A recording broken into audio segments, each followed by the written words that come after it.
Hello, and welcome to our webinar, Designing a Tailored Online Delivery Strategy. I'm Elizabeth Heichler, Executive Editor of MIT Sloan Management Review, and I'll be your moderator. Now, the COVID-19 pandemic drove a tremendous increase in e-commerce, and retailers across many categories are investing in improving their service to the online consumer. For most, that means faster delivery. The speed with which retailers are able to deliver the goods has been synonymous with quality service. However, that's an assumption retailers should question. In their recent SMR article, Pedro Amorim and Nicole de Horatius offer research that finds speed is just one dimension of delivery performance that matters to today's consumers. Pedro is an associate professor of industrial engineering at the Universidade de Porto and a co-founder of LTPlabs, a consultancy that applies advanced analytical methods to help managers make better complex decisions.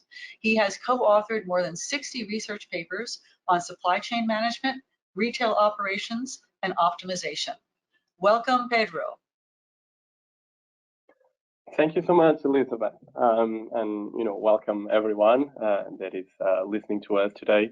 It's with great pleasure that we are here talking today about this topic, which is definitely it is a very pertinent topic in today world that have seen in the last years at least a tremendous growth of this online channel, right? So the question is really, okay, we see this growth, but are we actually, executing on this channel the best way possible? Would that be other alternatives that would allow us to actually, grasp more value from this channel? And that's more or less what we will be talking about this today, with hopefully other also insights around this interesting topic. So again, online channel has grown a lot over the past years.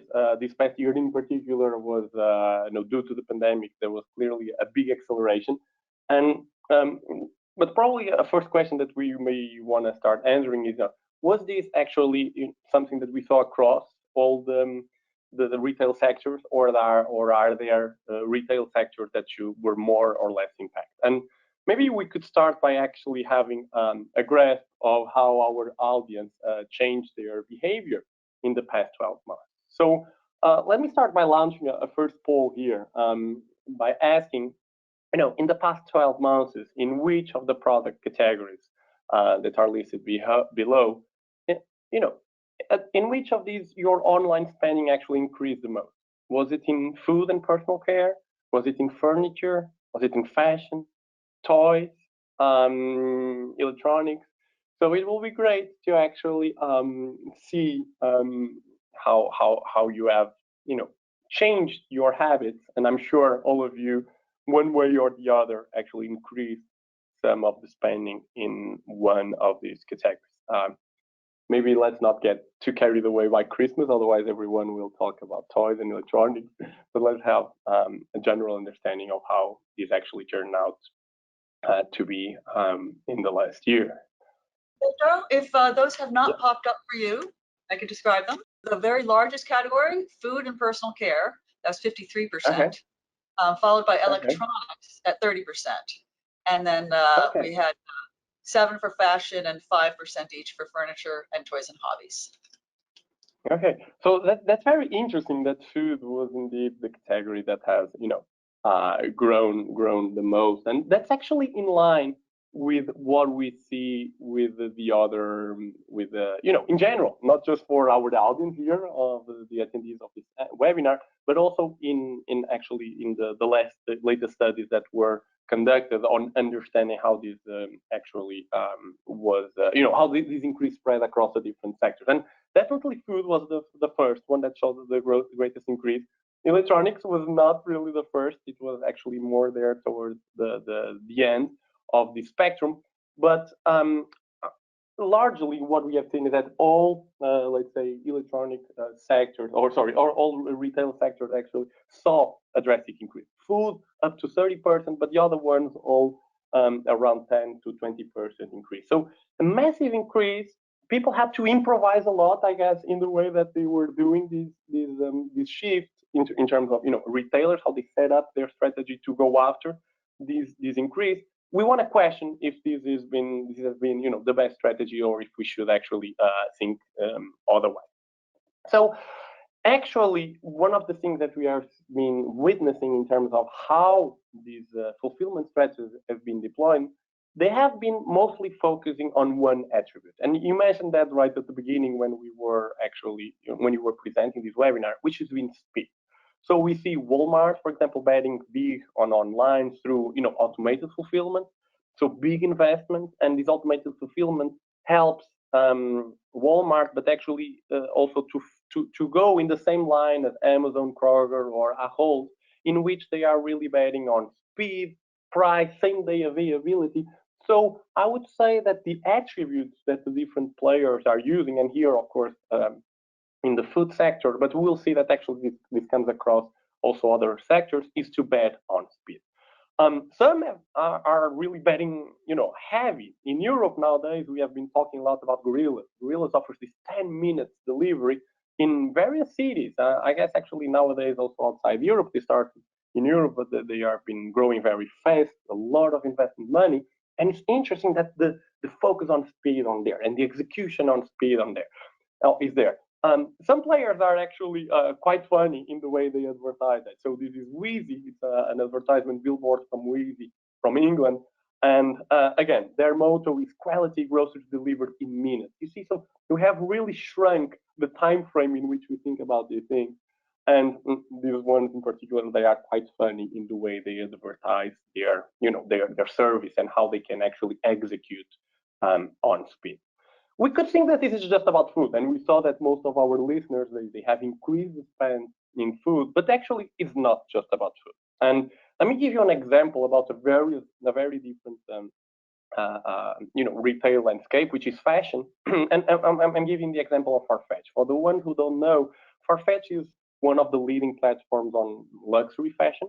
And you think about buying these luxury fashion goods, which may cost thousands of euros, and probably speed would not be, let's say, the delivery attribute that you'd think clearly, but it is actually the other way around. So we see these players as Farfetch betting in, for example, being able to deliver these luxury fashion goods in 90 minutes door to door. So that's quite, I would say, interesting and surprising how everyone is actually focused on delivery strategy. But I guess we all understand that actually focusing on speed means that probably, we are talking about large investments, both, of course, capital investments, but also from an operational point of view, to execute and to deliver on speed is costly, right? So what I think I would like for us to go in the next minutes is to think that, is this the only way to compete and to deliver on the online world? Are there other ways? And how is really customer valuing speed?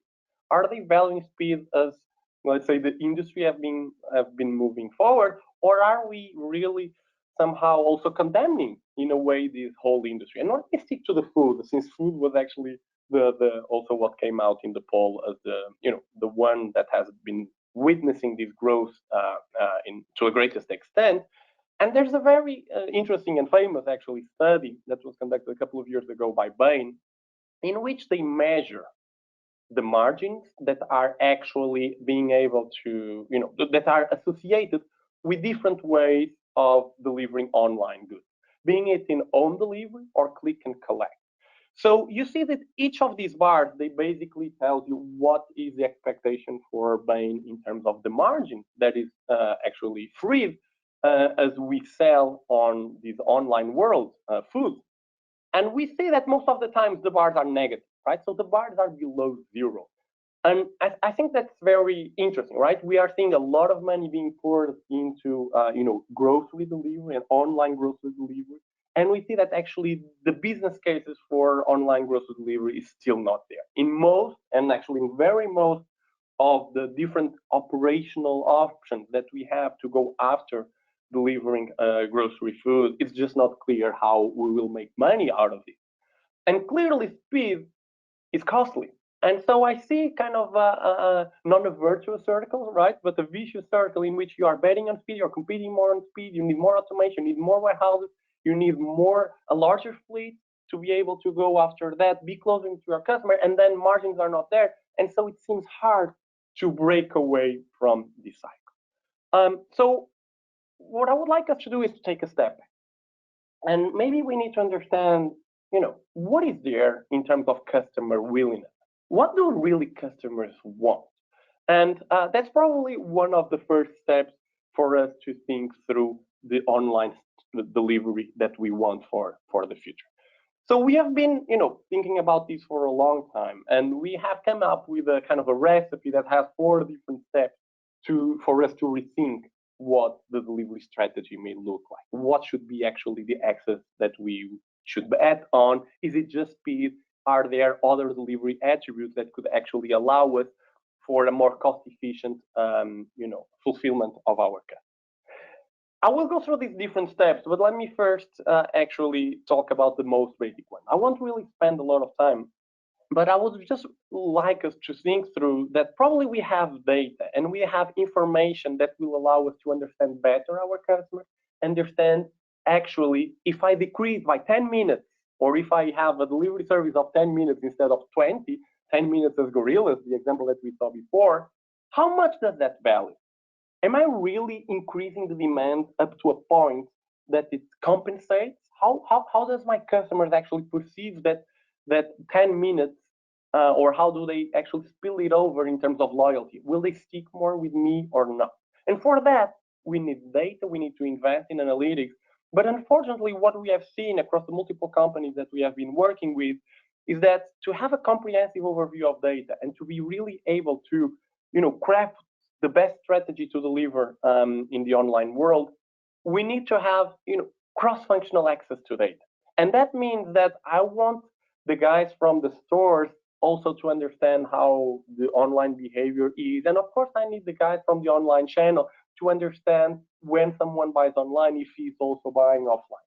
So we still see that the basis for developing a more clever strategy in terms of delivery still goes to the fundamental fact that we still have very siloed, industry in retail, very siloed companies in retail that hinders, unlocking and having a different holistic thinking about how these things actually turn out to be in practice and what you can do to change the status quo. So just a general note here on the importance of actually bringing these data together, in particular, understanding, for example, the journey of a customer in the website when he's purchasing, let's say, an online basket of food.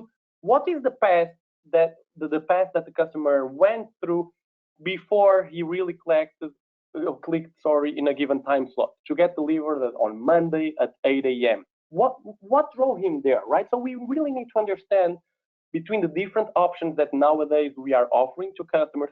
We need to understand what was the path to let us there, and that needs to be done, holistically through the company. But that was just a general note. What I want us really to think through, and the next 2 steps I think are the more interesting ones, is to understand how, now that I've collected the data, now that I have access, and I will assume that throughout the rest of the talk, how do we analyze and how we understand from this analysis, not just of how if speed is interesting or not, but what is the impact of speed? If I'm able then to deliver faster, how much am I really harvesting from that? Okay, so that's the second step, and for the second step, I will use as a case study the example that we just described by the beginning. So let's start with grocery retail.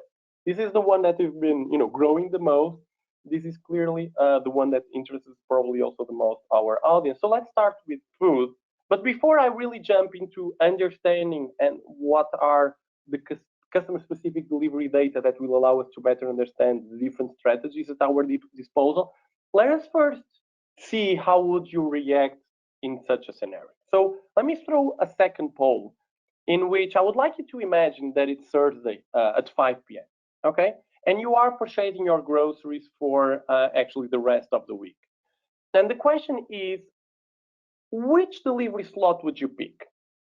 Would you like to have a delivery option in which you will get your products tomorrow for $1, and that tomorrow means that they will be delivered to your house somewhere during the day from 8 a.m. to 8 p.m. So it's a very cheap option, but clearly it comes with a cost of having a very, not a very precise time slot. Or do you want it to get delivered in the next hour for $8? Or some of you might either actually having it delivered on Sunday in a particular hour, but in a time that you know that you are at home and you have a discount for that, let's put it that way, which is $8. So let's see how you actually react to these different options that you could actually have here. Okay, and we're seeing, Pedro, that the majority, 53%, are just willing to pay $1 for delivery between 8 and 8 tomorrow, and about 30% like the Sunday option, and 17% would willing to pay $8 to get their groceries in the next hour. Yeah. Wow, these are I was not expecting the sampling to go like that, to be honest, because I think that's quite interesting, right? You see that the option B, the one that gathered less, let's say the less votes, is actually the one that delivers more on speed, right?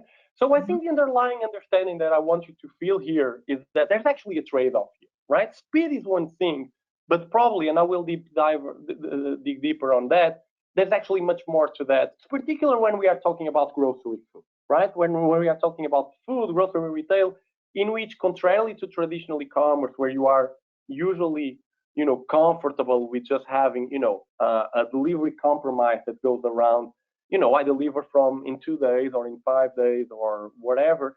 In attended home delivery, which is usually the case in grocery delivery, attended home delivery meaning that someone has to be at home to gather that fresh food. Usually you are used to have more control over the delivery process, right? And that control means that speed is just one of the levers that you can pull through to make sure that you get your goods whenever you want through this online channel. And so I think if I would go an abstract level in the poll that I just sent to you guys, you will see that actually speed was there. But one of the slots, one of the options was from 8 a.m. to 8 p.m. So we are talking about a very low precision, right? The other one was very sharp, was from 8 to 10 p.m. on Sunday, I guess, right? So precision was another attribute that usually is there and that plays a role. And the third one is timing, right? 8 a.m. to 8 p.m. on a Sunday is very different from getting the same delivery on a Friday, in which you may not be at home, right? So in this case study, what we did was to really, go to the second step of the recipe, understanding the different attributes and actually trying to have a feeling if the data, again, so data is available, and we try to understand how do actually customers value these different options. So to be more precise, what we did was to analyze more than 100,000 e-commerce purchases, and we went through the clickstream data and we tried to understand, what did customers see? What were the delivery options? For example, I have here a print screen from Walmart. What did the customers see?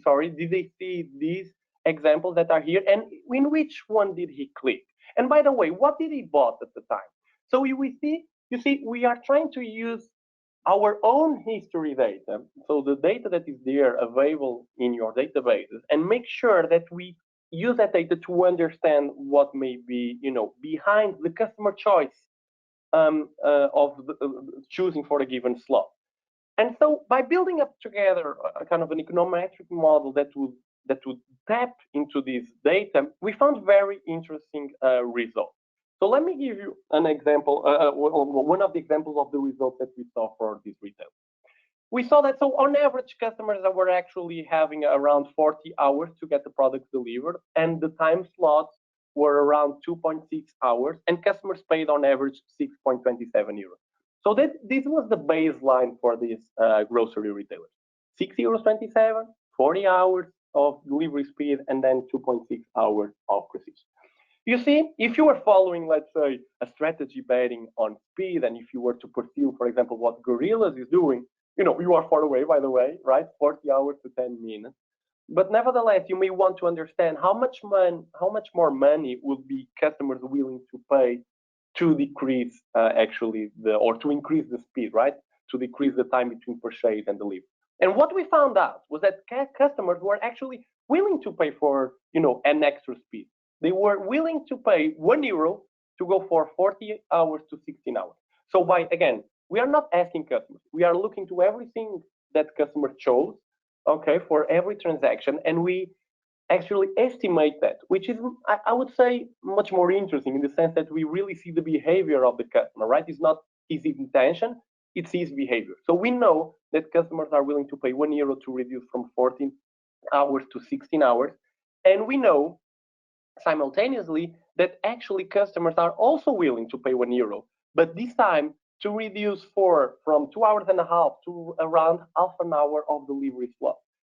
So that's quite interesting that you see that the same €1 that the customer is willing to pay, he can either, or you can think of it as a retailer, well, maybe it's actually more interesting to me to reduce precision and to be able to actually tell the guy the particular half an hour in which I will deliver a given good, than actually bet on speed, which may be much more expensive. So this gives clearly a starting point for more insight about the delivery strategies that can be in place. By the way, we also assess that, as the poll also shows, is that this willingness to pay changes across the day, but more importantly, it changes across the week.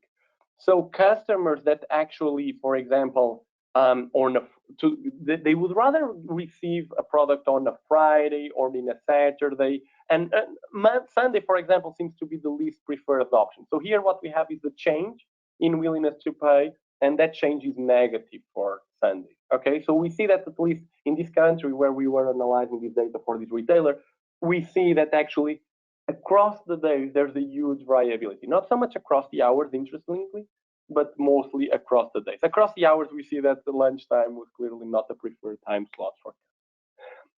But again, this is just the first step, and I told you to take a step back. And the first step back is really to understand then, what do customers want? Is it really speed or not? And so the conclusion that I want to show you is that clearly in food retail, it's not just about speed. There's a trade-off between speed, precision, and timing, and the same euro that the customer is willing to pay to reduce from, in this case, from 40 hours to 16 hours, you can also understand that customers will be also willing to pay for reducing, for example, actually the length of the time slot.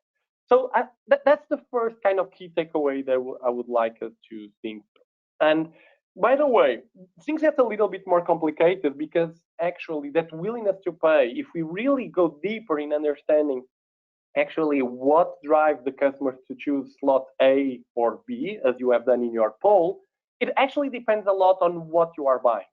It depends on the size of your basket, if you're buying a lot or not so much, the amount of perishable products, the number of products in your basket. And as most of these, let's say, these variables grow, if basket values grow or if the percentage of freshness grow, what we see is that the willingness to pay for customers also grow. So you see where what this may mean is that actually you should have not a strategy that differentiates at the customer level, but actually at the purchase level, right? Which is actually much more complicated, right? It means that for some customers, you should be able to actually ask for a little bit more and deliver differently because maybe they are just willing to pay more for precision, whereas the same customer but with a different basket will be not just willing to pay as much because, he paid €10 only or €20 for his basket and he's not willing to pay much more to get his delivery going. So the thing is a little bit more nuanced, and I just want to point that out.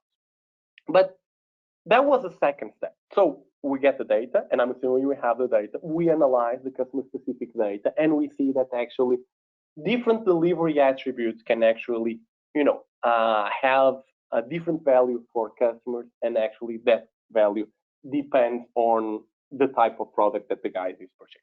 So that is the second step. Let me move to the third one. That is the most interesting one, which is now that I know all of that, I want to understand actually at the end of the game, how is the customer lifetime value impacted if I change one delivery attribute over the other? So instead of going for speed, if I go and if I tackle, for example, precision, how much money can I expect to harvest in the long run with my client? So let me change here subject and let me move into the fashion retail. Fashion didn't come up as one of your top choices, but clearly it's been one of the sectors that have been more impacted with the pandemic, and online fashion has grown also a lot, as we have seen in the other graph. It's the third category that has grown the most. So let me run a poll again, and now it changes a little bit, right? The setting. So now it's Saturday, 3 p.m., and you are actually purchasing a new pair of shoes and a shirt. Okay, so you are purchasing two things Saturday, 3 p.m. So which of the delivery services would you prefer? Would you rather get both items delivered in 3 days? Okay, your shoes and your t-shirt your shirt delivering in 3 days. Or would you rather have the pair of shoes tomorrow and the shirt in 3 days? So they come staggered, but on average they come faster. Okay. Or do you want to go like far-fetched style, as I showed you before, right? So you will get 15 extra euros or dollars, sorry, and you will get both of the goods delivered in 90 minutes, right? So this will be more of an aggressive option that you may have to get these goods delivered in 90 minutes. Elizabeth, I might need your help again to understand the results. Here we have the results. We have a very 79%, vast majority would prefer to have both items delivered in 3 days. Okay. Just 13% would like the tomorrow and the shirt in 3 days, and only 7% would pay $15 to get both in the next 90 minutes. Okay, that's a very fascinating result. So we see that our brain tells us that A seems more interesting, right? I want both of them delivered actually in the same, in 3 days instead of having them staggered as it happens with me. That's fascinating. But again, you see that most of the retailers are not really tapping on that, let's say, willingness that you just showed here. Most of them would like to bet on speed. So they would probably get the pair of shoes tomorrow and the shirt in 3 days because they would think that on average, you will get a better sense of their service because you will just you'll have it faster, right? So let me turn to the second case and show you that you are right. Okay, the bottom line, that's what I would like to show you. That delivered consolidation is probably more interesting than speed. And so in fashion, I'm talking here about, that this is a different kind of business. So actually the attributes that are also at interplay are very different. So now it's not so much about precision and about cost.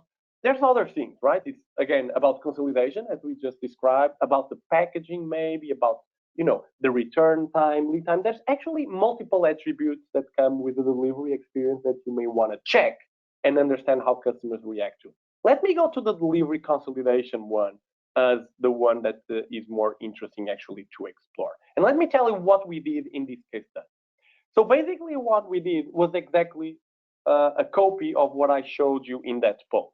So we compared millions of transactions and we tried to understand for these millions of transactions, if a customer that ordered the same thing, from the same country at around the same time, but one by chance get the product delivered in a staggered manner, like one on day 1, one on day 3, and one on day 4, compared to another one that get them all delivered later. Okay, so on average the speed is not as nice, but it's actually, but they all come consolidated. And our reasoning was that, is this really more interesting or not for a customer than, again, focusing on speed? And I guess as you may have already, hinted, we saw that actually delivery consolidated, or actually delivery, in a consolidated fashion, actually has unlocked much more value than otherwise. So we see that the customers that actually, they were, let's say, twin customers, they ordered the same thing, they did everything, but one got this experience more in terms of delivery, the other one more in terms of speed. We saw that the ones that got the experience more geared towards consolidation were spending more. They were actually leaving more money on the table for this online fashion retailer. And this was kind of a win-win. Okay, so customers were happier and the platform was happier, or the fashion retailer was happier. And you see, you can actually, through the data, analyzing the attributes and seeing the impact on loyalty, you see that you can understand the impact on the top line of that. And this step back that I just described before is really an interesting perspective to now question the different strategies that you may have then to pursue a better delivery fulfillment experience for your customer, right? So, and that is actually what we want to achieve in the fourth step. Now that we know actually what happened to your customers. Now that we have the holistic overview of what different strategies may actually imply to the customers, it's time to really think about how to put them forward. If it's not speed, maybe what you need to do is different, right? It's maybe not deploying more and more warehouses. Maybe you want to change that. And changing that means that if speed is pricey and it means that you need a lot of warehouses and a lot of trucks and all of that, maybe to improve consolidation or precision, that's not the same thing. Maybe you want to synchronize your packages so that they flow through the supply chain, at the same pace, and they get delivered to the door of the guy at the same pace. So it may just be a matter of, having an orchestrator of your system. It may be that you want to do your routing schedule in a better way, such that you are able to inform your customers of shorter time windows, right, or of a narrow time windows. Maybe it's just about having your analytics into place so that you are able to do that. And you see, that's probably much less expensive than betting on speed. The same goes for timing and consolidation. If you want to increase if your customers want to get delivered on Sundays, well, then it's about maybe renegotiating the contracts with your third-party logistics providers, right? And it's about having agreements that allow for more flexibility. And the same may go for consolidation. Maybe you are operating, let's say, in a marketplace. Okay, a lot of this online is going through marketplaces, which means that sometimes you don't really control the origin of your product, but you can control maybe the way the product flows through your supply chain, and you can have agreements with your third-party logistics providers to perform the consolidation at the last echelon of your supply chain. So bottom line, once we have actually, analyzed and understood the data, and we give access to this data across the organization. Once we really understood that maybe, I thought that speed was the only thing that customers cared about, but I understand actually that there's more than that, right? And there's maybe precision and timing for grocery. There's consolidation for fashion. And I'm sure that if we look at electronics or other goods, we'll see other attributes that are relevant for your customer. So this recipe has to be applied for each particular instance. Okay. Once you have that, you may go one step further and understand what is the value that you can harvest by improving each one of these delivery axes. Okay. Maybe you are improving speed or you are improving precision by X, and you know what customers will value out of that because you have the data for that, because you have the historical variation that probably will allow you to understand that value. And finally, once you have all of that together and you understand in which axis you can go, it basically means that you know your revenue estimations. You know how much money you can harvest. It's time to do the cost calculations, right? And understanding if I want to reduce speed, how much will it cost? If I want to improve precision, how much will it cost? And if I want to improve timing, the same question. And in the end, I'm sure that we'll have different online fulfillment strategies than we are having today. Thank you so much. That was all. Open for questions, of course. Thank you so much, Pedro. Really appreciate your insights there. And we will now have some time for some questions from the audience. We've got some good questions coming in here. So let's get started. Now, the results you showed for the grocery sector showed that basket characteristics substantially affect willingness to pay for different delivery attributes. And talked a little bit about that, but really, how can grocery retailers cope with that kind of heterogeneity in practice? Yeah, I think that's a very fascinating question, right? Because it's kind of 2 steps ahead of what we are doing right now, right? So I would say that right now we are mainly betting on speed. The first message was that, okay, maybe there are other attributes that we should look at, but clearly there's the vision that we should look at, right? And that vision means that particular customers in particular moments in time, as you say, depending on what they are buying, they may be willing to, actually pay more or less for what you are doing. So I would say that the first thing one needs to do is to understand that, right? And to go through the data and understand how actually that changes across customers and across baskets, let's put it that way. And the second thing is that means that probably you need to have, you can harvest that or you can take advantage of that by, for example, having a differentiated pricing. That means that customers, if they are having a basket of 300 euros, maybe they just want to have it quick, yeah, and in a precise time window, and they are okay for paying more for that. So I would say that there is a pricing side to it in which you could harvest this value and this willingness to pay. And there is an operation side to this, which is you probably need to have a more segmented strategy. And you need to understand that not all customers at all instances will be willing to actually get fulfilled the same way, which means that we need to embrace this complexity, right? And maybe not treat everything as, let's say, speed and betting on warehouses. Well, it means that you need the operational capabilities to actually, deliver differently. So I think there's also a lot of capacity building to be able to execute on that more customized and segmented strategy. Mm-hmm. Got it. Okay, thank you. And now we had a question related to how much we can generalize from the two cases that you talked about, grocery and fashion. Yeah, how much can we generalize across other retail contexts and other kinds of other categories?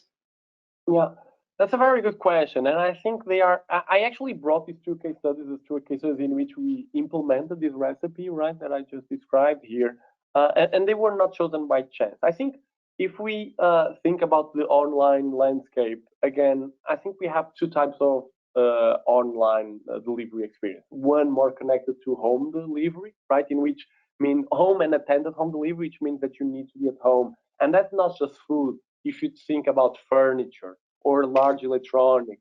So everything that usually requires some handwork or someone to help you to set up your purchase. In that case, I would say that our general conclusion that precision, for example, was in a lot of different circumstances much more important than speed. I think you can generalize that for these different settings. And the fashion case that I showed you, I think is more like a general online setting, right? Similar to what you find in Amazon, in electronics, more like smaller electronics and stuff like that. And in that case, well, at least, again, speed was not the most paramount idea, right? And that means that, for example, consolidation in that case was the thing. So again, I think you can generalize across retail sectors that don't demand attended home delivery. And I think there's for example, for marketplaces, and I talked about Farfetch, Amazon, etc. That means a lot, right? That means that, for example, instead of operating in a pure dropshipping model in which you are shipping from your suppliers to your customers directly without really controlling when the things will land at the door of the customer, probably in some cases you will need to have a tighter control of that delivery process, right? So this may go really to the core of how the companies are operating these days. Got it. And we had a couple of questions come in about instant delivery, like a Getter, and another question. What if the majority of users, especially in grocery, will really go to immediate delivery? Do you think that these services will have an impact on what customers want? Yeah, I think that's a great question. I've been talking with a lot of grocery retailers actually connected to this research in this particular topic, and we see that even traditional retailers now are moving more into the instant delivery space.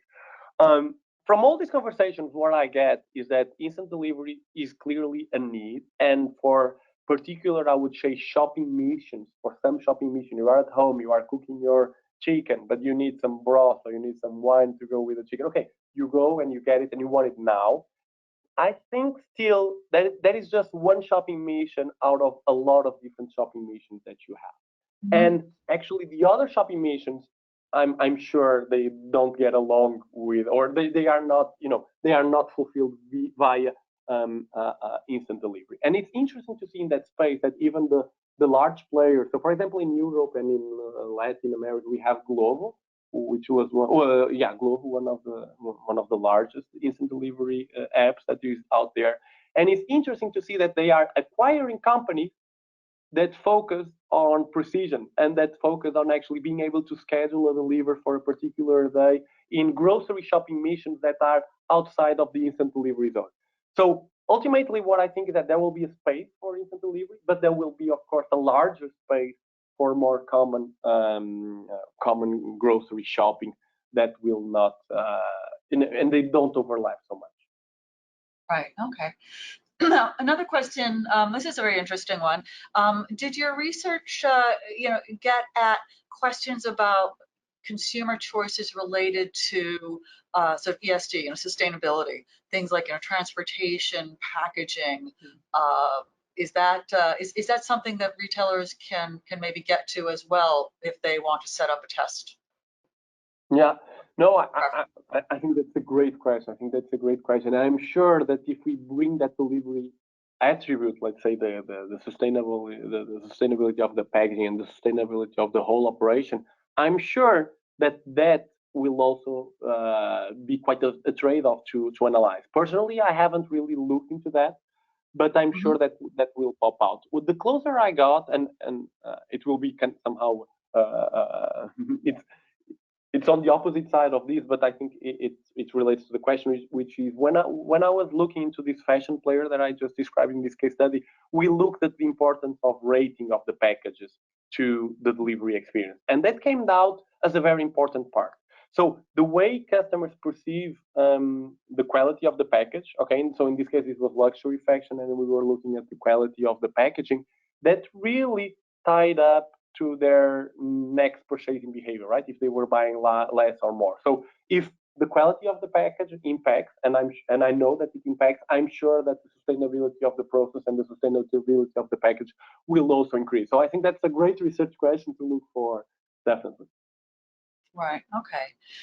And so, follow up here from someone who had asked about instant delivery. Will precision time delivery versus instant delivery be a value generator in certain segments? Do you think what segments those might be? Yeah, I would say so. Our research tells us that people that, for example, plan more their purchases, people that actually, buy larger quantities, that they buy large amount of perishable products, a lot of products, not just more money spent, but also more products, for example, in grocery. These are customers that are clearly more lean over precision and being able to control the overall delivery experience than again customers that are just buying a smaller basket.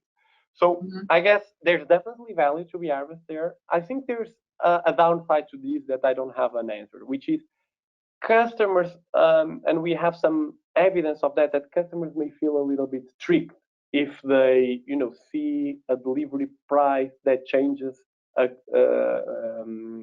together with their customer purchases, right? So I think there's a strategic part of this that we don't have a clear answer, which is to understand how actually customers perceive and what is kind of the goodwill that may be lost while looking into kind of a dynamic pricing that may adjust to what customers see in terms of delivery fee charged depending on the product. So I would say that clearly there is value. The way one can harvest that value and how to set up the operations to go after that, I think that's still a question mark on how we can go so segmented without losing sight of the business as a whole. I think that's something that is still open for discussion. Okay. And then a question about your research. Did you look across countries or across different markets? I was wondering if culture, competitive landscape, and any other macroeconomic factors might have impacted results as well.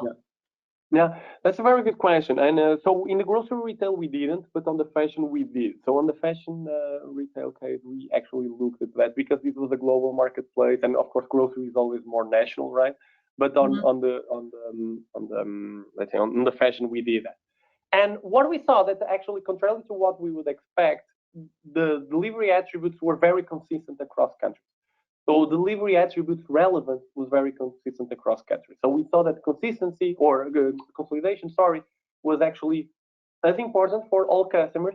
What we saw was that mostly what changes across countries is that their baseline. So maybe in Russia people just buy more clothes or more often. So the baseline of a given customer was different, but then the delta, right? So how were they impacted by the different delivery attributes? That was actually quite coherent across the different countries that we have analyzed, and we have analyzed more than 40 countries for that matter.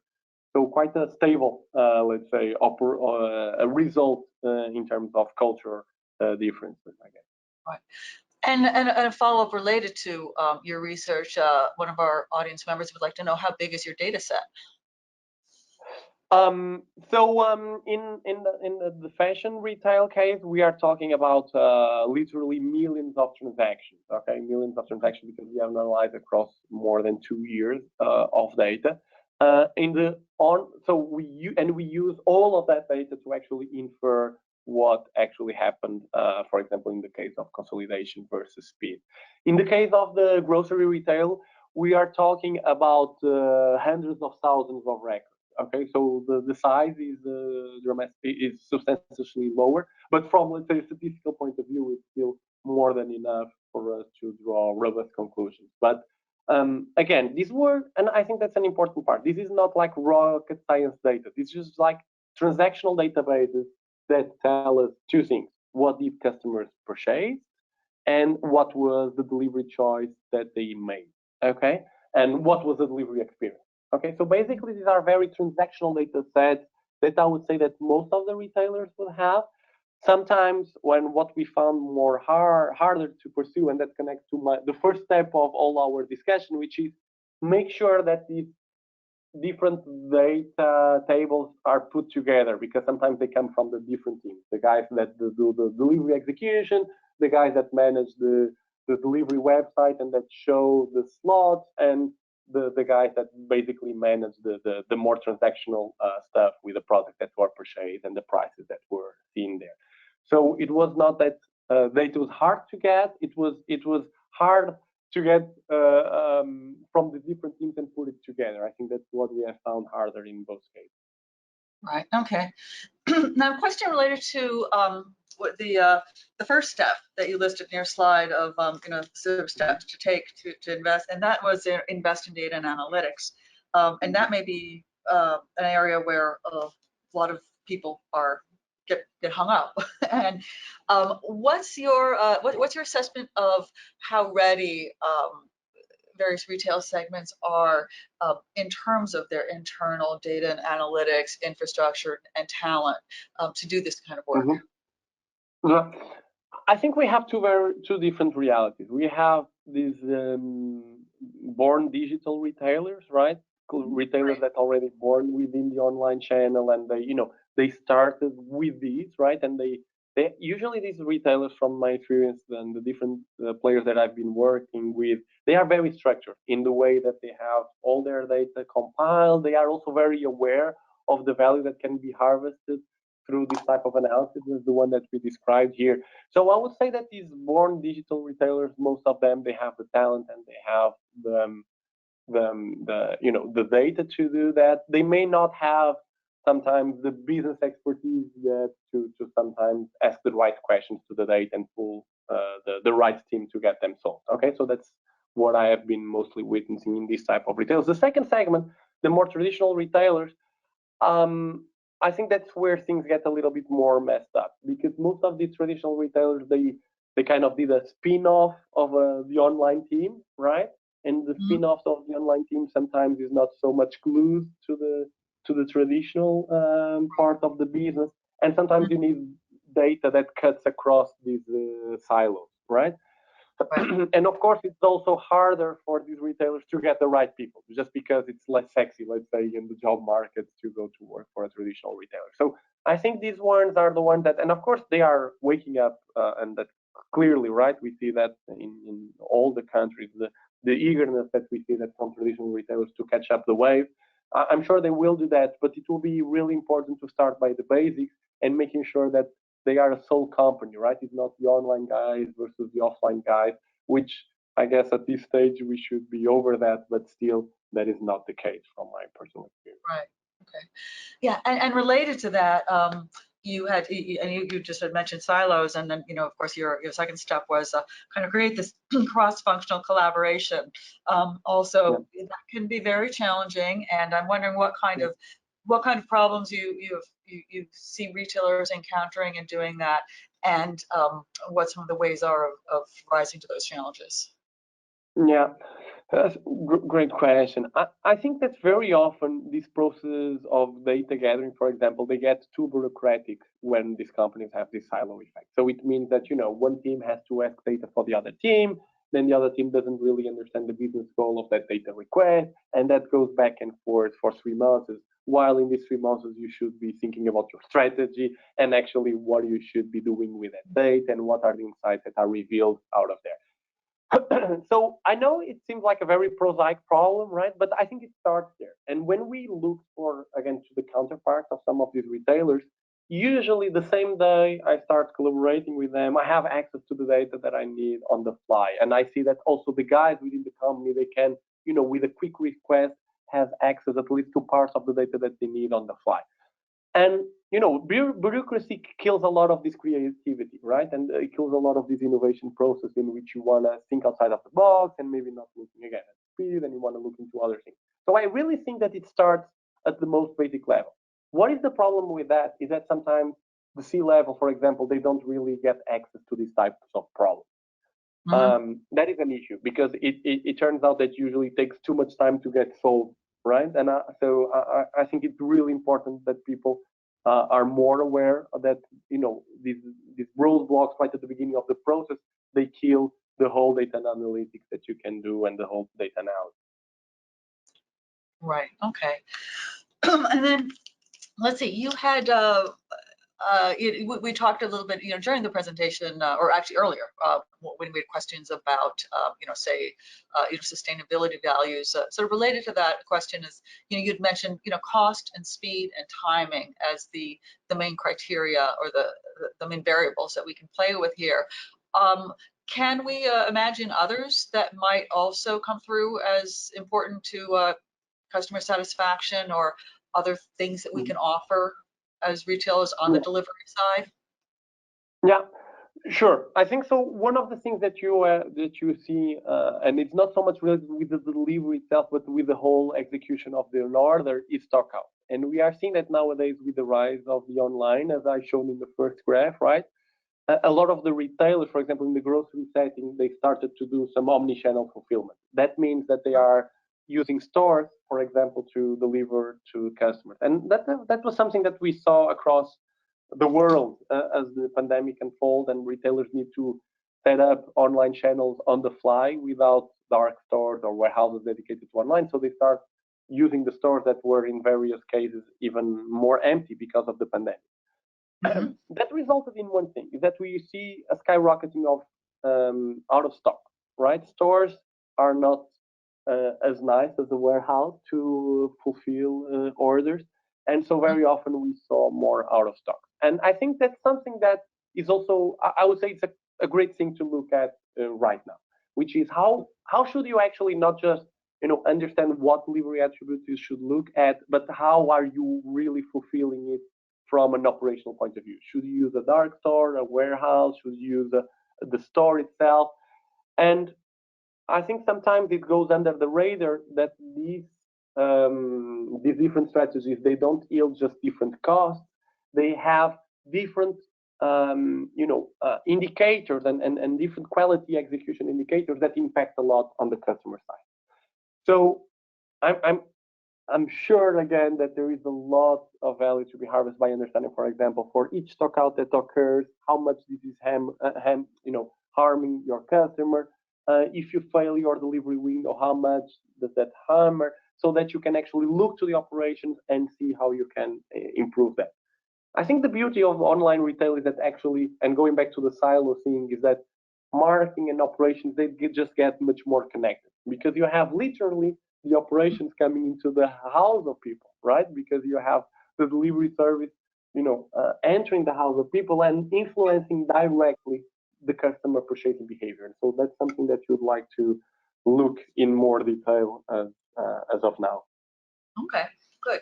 And then in mentioning stockouts, you give me a little bit of a segue to, a few people have raised the issue of, the huge supply chain problems that we're all encountering worldwide right now. And, certainly working with your supply chain was one of the tactics that you mentioned in your later slides about how to implement these strategies.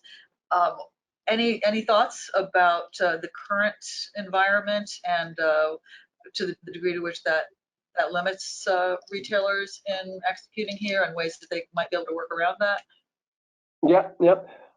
Well, just yesterday, one of my colleagues, Jan Franco from the Netherlands, he posted a really interesting paper on that. Well, not a paper, right, but an article on that, showing how Amazon is circumventing that. And that was by actually, taking care of the ships themselves, right, and getting the ships and actually the containers themselves to move things around. So I think people are really getting creative around there, especially if you have the means, of course, to do that. But actually, it means that a lot of these retailers are taking more control over their supply chain, right? And instead of having, a more loose and not so integrated relationship with the suppliers, and more on a not most of them will just have a transactional relationship with them. Some are, really, entering within the houses of the suppliers, and some are even entering, with the means to transport the goods from A to Z. So I guess the control over the supply chain is clearly something that we are witnessing, and I think that's funny, right? And that's I think quite interesting for all of us looking into this stuff, which is when I was, for example, talking about the timing aspect, right? And the importance of, for example, you may need to maybe collaborate better with your third-party logistics providers to have, an experience that extends the traditional working hours, and you want something else to delight your customers and to actually tap on their willingness to pay for, delivery slots that are not as conventional. And that will mean that all the things that we have been, discussing for years about supply chain integration and making sure that we have a tighter connection between these links of the supply chain, namely with third-party logistics providers, will come as very useful during this day. Absolutely. Well, great. Well, that is all the questions that we have time for. Thank you so much, everyone in the audience, for your questions. And Pedro, thank you so very much for sharing your insights. It was a fascinating article and a nice opportunity to be able to dive into the work a little bit in more detail with you in this session. Thank you. And so with that, thank you all for being with us today, and hope that you'll join us again for a future webinar. And thanks to SAS, our sponsor for today's webinar.